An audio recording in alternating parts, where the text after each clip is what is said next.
Mheshimiwa sana baba dekano, Mheshimiwa sana baba paroko, watawa, kamati tendaji, mafrateri, waimarishwa, wazazi na wasimamizi, waumini wote na wageni tunaoshiriki misa hii. Tumsifu Yesu Kristo. Mungu ni mwema kila wakati. Ndugu zangu wapendwa katika Kristo, tunaadhimisha Dominika ya Misioni.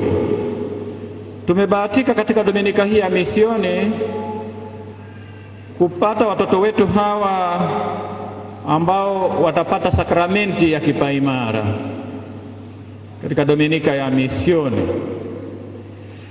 Na sisi sote tunaalikwa kutafakari umisionari wetu.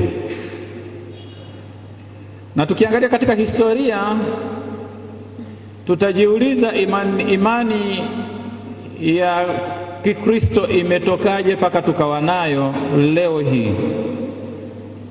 Na tutatafakari vile vile agizo la Bwana wetu Yesu Kristo, ambaye katika Injili ya Mathayo sura ya 28 aya ya 19 na kuendelea alisema, enendeni ulimwenguni mote mkawafanye mataifa yote kwa wanafunzi wangu, mkawabatize kwa jina la Baba na la Mwana na la Roho Mtakatifu, nami nipo pamoja nanyi mpaka ukamilifu wa dahari. Tafakari hii ambayo itatuhusisha sisi sote kama mtu kujitathmini namna gani anatimiza agizo la Bwana wetu Yesu Kristo. Yeye kama mfuasi wake anafanya nini? Na hasa katika ulimwengu huu uliojaa ulaghai, ulimwengu huu uliojaa udanganyifu na kuwalaghai watu mbalimbali, ulimwengu ambao kama maneno ya mwanafalsafa mmoja aliyesema, mwanadamu amekuwa mbwa mwitu wa mwanadamu mwenzake. Ulimwengu ambao tunashindwa kuaminiana kwa sababu sina uhakika naye kuja mbele yangu hana kisu, hana bunduki, hajaja kuniteka na kunipoteza. Naogopa, tunaogopana kiasi kwamba natamani nikutane na simba kuliko binadamu. Simba anaweza kama ameshiba chakula, amekula nyama huko, wanyama aliowakuta, akapita zake, lakini mwanadamu anakumaliza. Anafanya wanadamu wenzake wawe na wasiwasi kila wakati. Ndio ulimwengu huu tunaoadhimisha Dominika ya Misioni. Tunamwangalia Mungu mwenyewe ambaye ni misionari wa kwanza. Misionari wa kwanza aliangalia mwanadamu, akamuumba kwanza kwa sura na mfano wake. Kiingereza kwa Kilatini nasema akawa imago Dei, sura na mfano wa Mungu, na tumfanye mtu kwa sura na mfano wetu. Akampa utashi, akampa akili aweze kutambua mema na mabaya, aweze kumsifu Mungu ipasavyo kwa kutumia utashi ule alio nao, aweze kuchagua yaliyo mema na kuyatimiza. Alipomuumba huyu mwanadamu, pamoja na haya akamtafuta alipopotea, alipotenda dhambi, akamtuma mwisho wa wakati mwanae pekee, misionari huu, nenda kawakomboe watu hawa.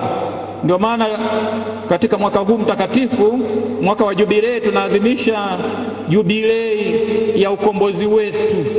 Tangu Bwana wetu Yesu Kristo aje kwetu kutukomboa, alivyotushirikisha sisi wanadamu. Na ndio maana tunaangalia upande mwingine kwamba tumeumbwa kwa sura na mfano wa Mungu, lakini upande mwingine tumekombolewa kwa damu ya Kristo.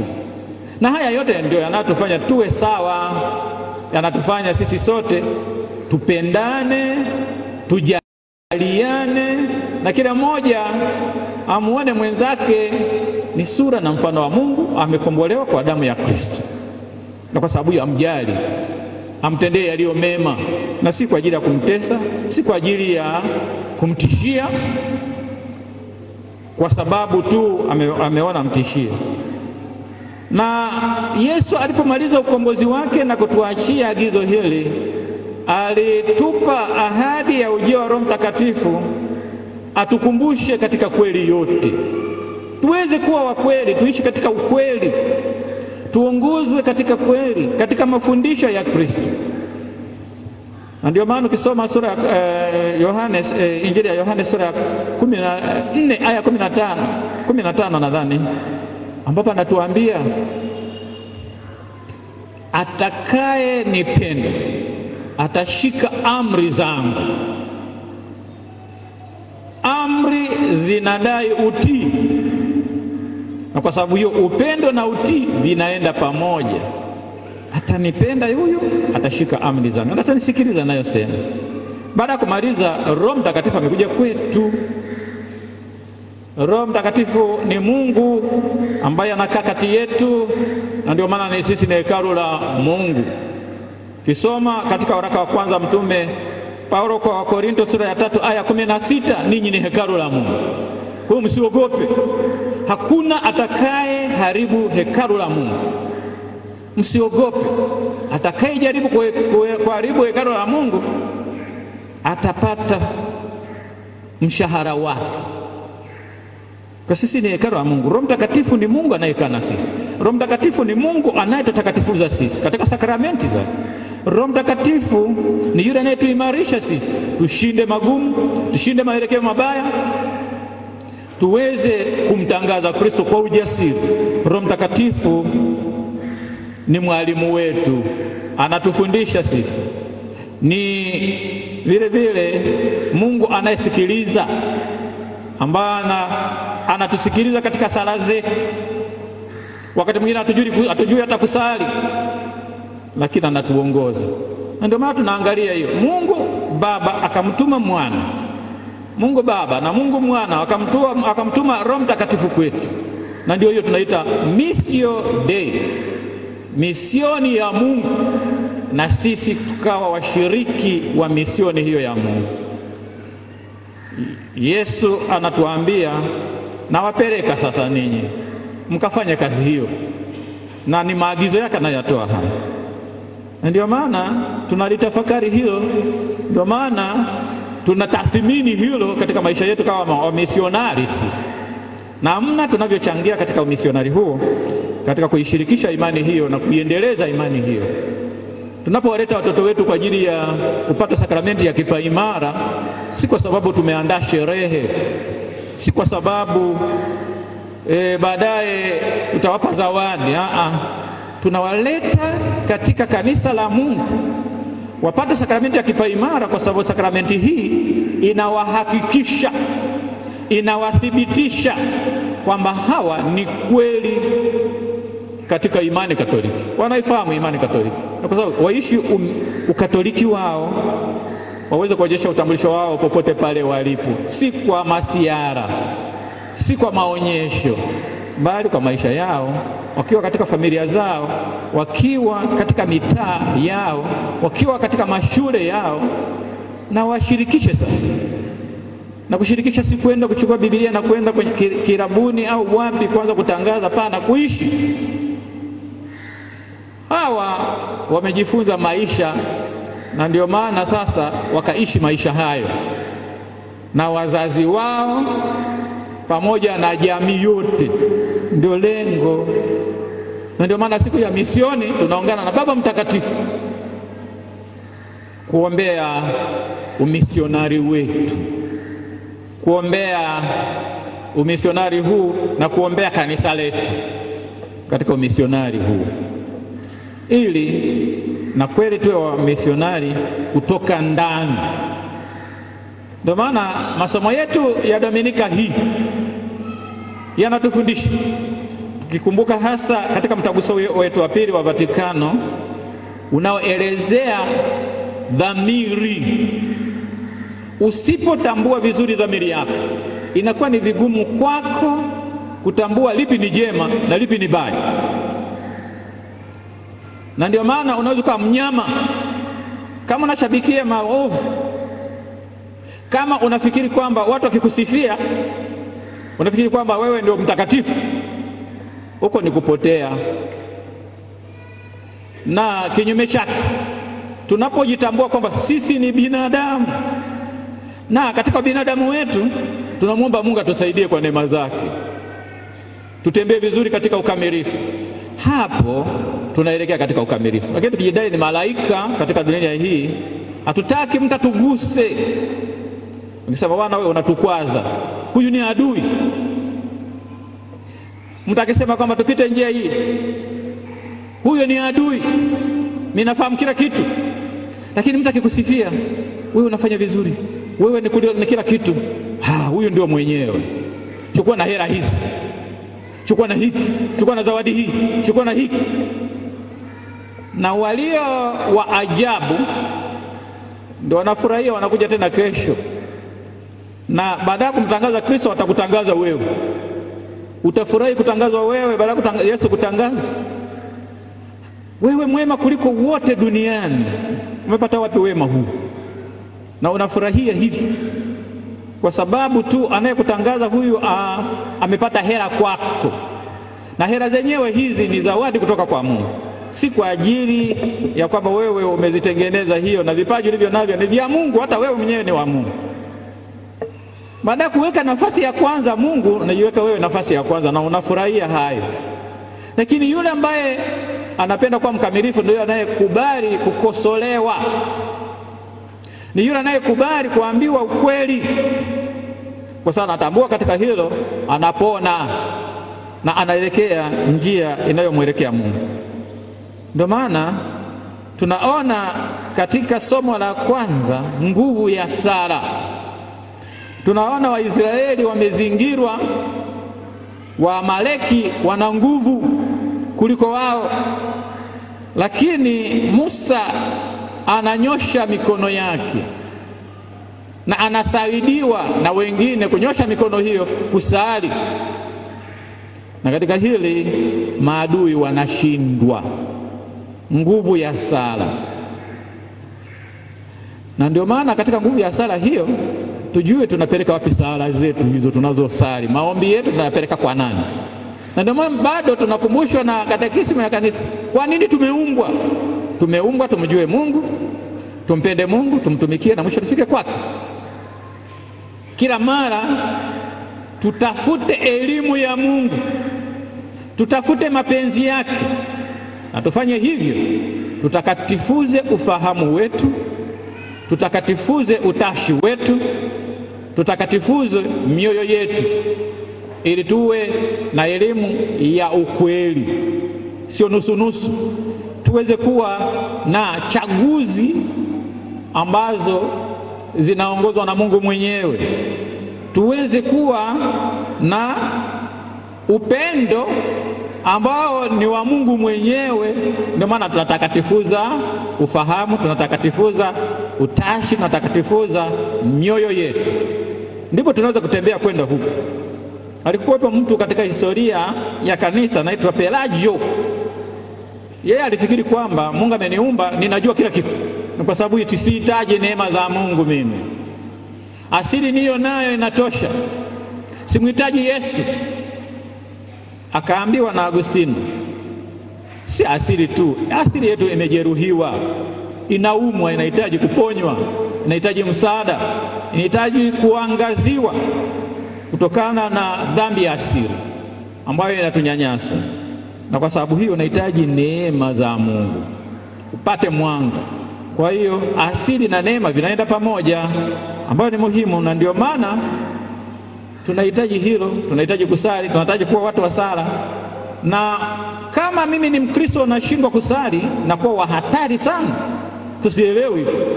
Na ndio maana atakisema kwa sababu ya shida, Mungu naomba nisaidie 1 2 3 4, na hata sielewi kwamba sala zinaenda kwa nani, kwa sababu Mungu simuelewi. Na ndio maana kila mara tunahitaji metanoia. Metanoia ni kubadili mwelekeo wetu, kubadili fikra zetu, tunavyomwangalia Mungu, tunavyoangalia mazingira yetu na tunavyoangalia majirani zetu. Ninapomwona mwenzanga na macho mekundu nisiseme ni mshirikina. Ile ndiyo alivyo. Ninapomwona mwenzanga na niangalia na kuniambia kitu, nimuone ananipenda, sio kama ananichukia. Ni muhimu hiyo. Kwa sala maadui wetu watashindwa. Sala ni kuongea na Mungu. Sala ni kuomba ulinzi wa Mungu mwenyewe. Sala ni kuomba neema za Mungu. Sala ni kuomba msamaha kwa Mungu. Tumemkosea, tumekuwa mbali naye. Kwa kuomba katika sala hizi anatuangalia kwa namna ya pekee. Sala, nguvu ya sala ni muhimu, na muumini anaendana na sala. Ndio maana sheria ya sala ni sheria ya imani na matendo, au sheria ya imani na maisha kwa ujumla, lazima viende pamoja. Kwa sababu sala yangu inaendana na imani, sio kwamba ninasalisali tu. Imani yangu hii ndio hiyo hapa ninayoamini, na vile vile matendo yangu yanaendana na sala, yanaendana vile vile na imani niliyo nayo, na ndio hapo sala zinaenda kwa Mungu huyu ambaye namfahamu vizuri. Ndio maana somo la pili linatukumbusha vile vile, kwa mtu akikukemea usishangae, anafanya umisionari. Ndio maana katika umisionari tunasema kwamba ili mwanadamu afikie malengo, tunamwangalia mwanadamu kwa ujumla wake alivyo. Ili aweze kufika katika uokovu, tunamwangalia alivyo. Lazima tudumu katika mafundisho, uvumilivu katika kuishi imani bila kukata tamaa. Kama tunavyoimba katika wimbo huo, nimezaliwa Mkatoliki, nina sakramenti hizo nazijua, si kwa sababu tu nimefuatafuata tu mkumba. Pana kuishi kwa kuvumilia mpaka mwisho katika imani, kuvumilia katika kuhubiri Injili, kuhubiri neno la Mungu, kuwa tayari wakati wowote ule unaofaa usiofaa, ni katika matishio na hata wakati ambao sitishiwi, kuwa tayari kuhubiri habari njema. Na ndio maana katika mazingira hayo, karipia, kemea, onya kwa uvumilivu wote, na fundisha. Karipia, kemea, onya, fundisha, ombea. Mambo haya yote lazima yaende pamoja. Unakaripia lakini unafundisha, lakini vile vile unaombea ili mambo yaweze kuwa sawa. Anashauriwa Timotheo ambaye ameteuliwa kuwa askofu ni kijana, awe na ujasiri huo, na sisi waumini lazima tufanye. Kuna matukio mbalimbali yanatokea katika nchi yetu ya Tanzania hapa. Mfano juzi tu tumesikia mambo ya padre. Kuna padri sasa amepotea, lakini vile taarifa tunazikuta za ajabu zinazotoa uhakika uko wapi haieleweki. Anayeongea unamuona hata mwenyewe katika macho yake anavyoongea, anavyopeleka macho yake, kwamba kabisa ni uongo huo. Kwa sababu wewe unasema mambo ambayo hujaongea na muhusika. Unasema haongei, ni mdhaifu sana, lakini wakati huo huo unaweka mituhuma yote hiyo na mpandikizi. Mituhuma yuko 1 2 3, alikuwa amefanya hivi 1 2 3, nini. Ukisoma jina, kwa sababu tu niko katika wadhifa ndio nasahau mimi ni nani. Ndio lazima tuweze kulea dhamiri zetu. Dhamiri zetu zitushitaki. Katika mtaguso wa pili wa Vatikano, mtaguso huo unasema hekalu dhamiri ni hekalu takatifu kwa binadamu, ni hekalu takatifu. Na hili hekalu takatifu ni hili hekalu ambalo mwanadamu anajikuta yuko na Mungu peke yao, wawili tu, yeye na Mungu wake. Tuongee na Mungu wetu katika dhamiri hizi, Dhamiri katika mtaguso wa pili wa Vatikano inanifundisha mimi nilivyo. Ni wito wa Mungu kwangu kuwa nilivyo. Ni wito wa Mungu kwangu ufahamu. Ni wito wa Mungu kwangu kuweza kufanya mema. Ni wito wa Mungu kwangu kupenda. Kupenda. It's a call of God to be, to know, to do good and to love. Hayo mambo yote. Na kwa sababu hiyo ndio maana katika umisionari tunasema unamtangaza Yesu Kristo popote pale ulipo. Tunasoma maandiko matakatifu. Yanatulea kama tulivyosikia katika somo la pili, yanatulea sisi. Yanatulea, nasema kwamba kila neno lile lote lililojaa pumzi ya Mungu lafaa katika mafundisho, kuonya watu katika makosa yao, kuwaongoza, kuwathibitisha katika haki. Kwa hiyo ndio maana lazima kulea dhamiri zetu. Na hata watoto wetu hawa wanaokuja kupata kipaimara hapa, tusipowalea vizuri, watambue kile wanachokifanya, tunaharibu taifa, tunaharibu jamii. Popote pale nilipo, niwe daktari, niwe katika siasa, niwe askari, mimi ni nani? Ni Mkristo. Na kwa sababu hiyo nisimamie ukweli, nisimamie haki, nisimamie yale yanayoleta amani na haki kwa mwanadamu. Si kwa sababu najiropokea tu nikiongea chochote kile niongee, nisimamie hayo. Nikiwa mganga nilinde afya ya watu, nilinde uhai wa watu. Nikiwa mganga hapo nianza kuanza kutoa mimba hapo na ni Mkristo mimi, ni dhambi kubwa sana. Nikiwa askari naanza kubambikiza watu kesi, ni dhambi kubwa sana kwa sababu ni Mkristo mimi ni muumini. Nisisahau, msikafikiri kwamba Ukristo wangu ni vazi. Sio vazi. Sio vazi, ila ni maisha. Ukristo ni maisha. Kwa hiyo kuishi inavyotakia. Ndio maana za kukaribia, kukemea, kuonya, lakini vile vile kuombea ili tusivuruge amani kwa uongo wetu na kwa kuzusha. Na sisi kama waumini tuangalie. Ndio maana ukiona kuhani wako anasemwa na wewe muumini unachangia, ndio 1 2 3, ujihoji unachangia vipi katika hilo. Pengine wewe ndio umechangia iwe hivyo. Tunahitaji kuishi wito wetu. Ninyi ni wazazi wetu. Ninyi wazazi wetu, baba na mama, ni ndugu zetu dinyi, tumetoka kwenu. Na ndio maana tunaomba msaada wenu wa sala zenu, mweze kutuombea tufanye vizuri. Na sio mtuhifadhi, mtusaidie tufanye vizuri inayopasa kadiri ya wito wetu. Hiyo mkianza kuwa na nyie kati ya watu ambao wanashambulia mapadre, wanashambulia makuhani, hapo tumepotea. Umisionari wetu uko wapi? Kila mtu ni misionari hapa. Kwa sababu tuliangalie hili kwa namna ya pekee, na tutafakari kwa namna ya pekee, na tumuombe Mungu atunusuru katika majanga haya.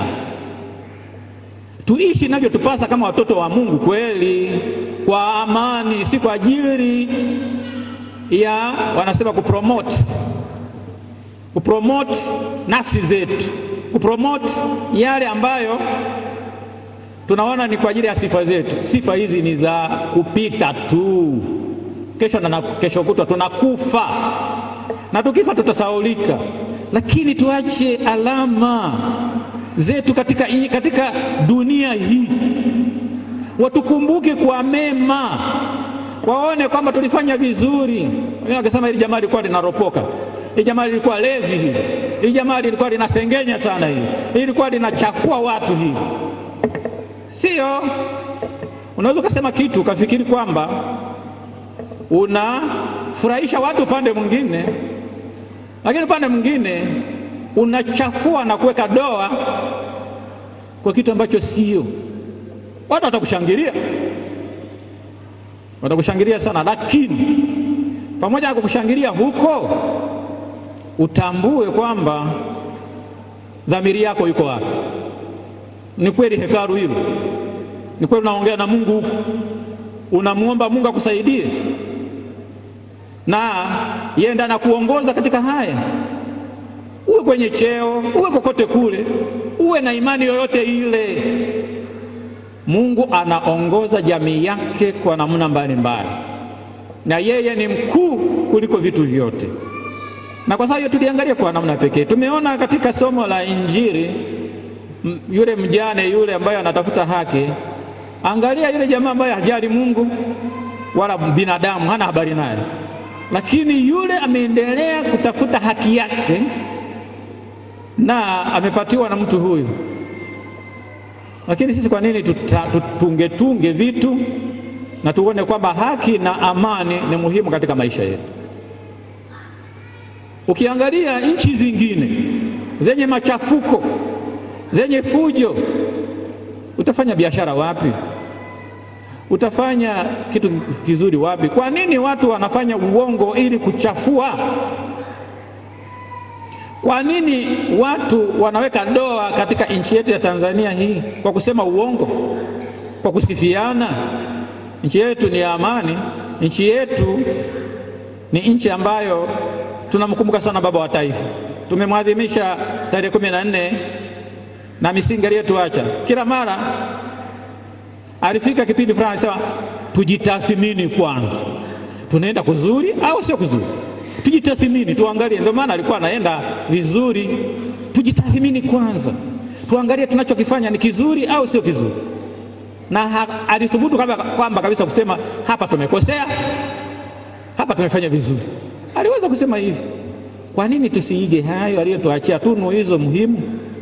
Kwa nini saa hizi tuanze kudharaulika kama Watanzania? Kila mtu anaangalia kuna nini huku.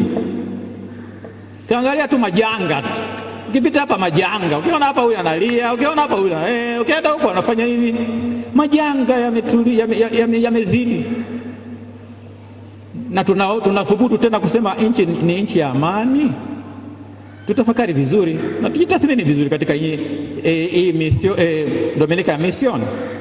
Tutasema kwamba ni nchi ya amani, na kama ni amani kwa sababu ya maaskari au kwa sababu ya kitu fulani? Hapana, ila kila mmoja anajisikia nyumbani. Hiyo ndio amani. Najisikia nyumbani kutoka moyoni, kile wasiwasi tu mara. Tuangalie kwa makini na tuendelee kuombea amani, haki na amani katika nchi yetu. Tumwombe Mungu atusaidie, atunusuru na majanga ya ajabu. Tumwangalie Mungu ambaye ni misionari wa kwanza. Tujiangalie sisi kama ni wamisionari ambao ni sura na mfano wake. Tunashiriki katika umisionari huo. Tuliangalie neno la Mungu kwa namna pekee linalotulea sisi. Tunasema kwamba litatukosoa katika makosa yetu na kutukemea sisi.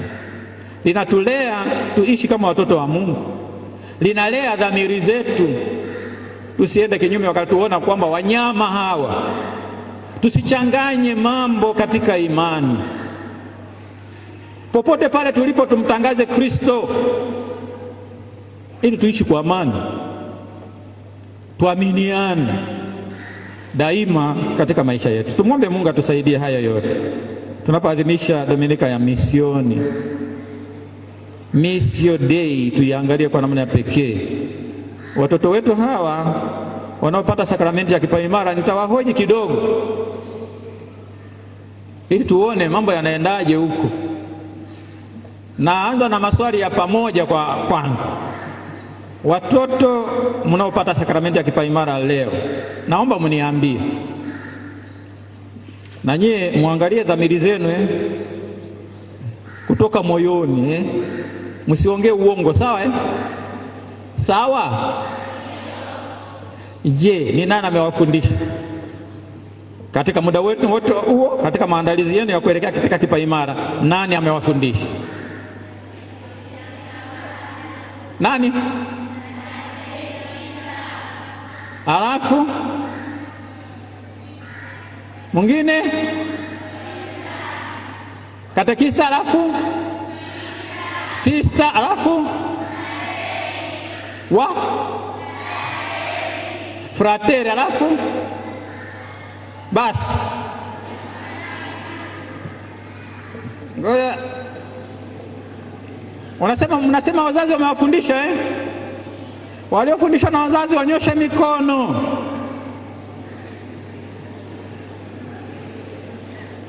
Tunalea dhamiri toka mwanzo.